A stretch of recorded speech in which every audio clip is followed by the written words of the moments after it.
You are meant to overcome these problems. Sa mundo, tinitiran natin, ma-overcome natin. In the first place, si Satanas dinala sa lupa para parusahan. Yun dapat yun.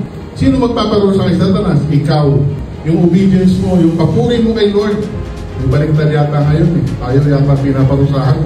Kaya Lord, Lord, kunin mo na ako. Kaya Lord, rapture me.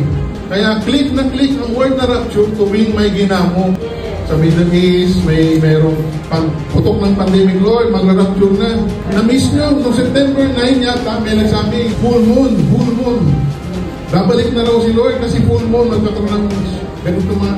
Maraming mga Christian, paulit-ulit na lang naluloko sila. Intindihan nyo, hindi ka pinalakas para tumakas. Pinalakas ka para magtagumpay. Yes! Crown, meron kang kingdom, meron kang kaharian. Kaya ka merong crown. Of course, hindi hari-harian. Ibig sabihin, mag-rule ka, magkakaroon ka ng dominion sa sakit, sa problema mo, sa circumstances mo. Kaya may crown ka doon. Dapat ikaw ang ruler doon.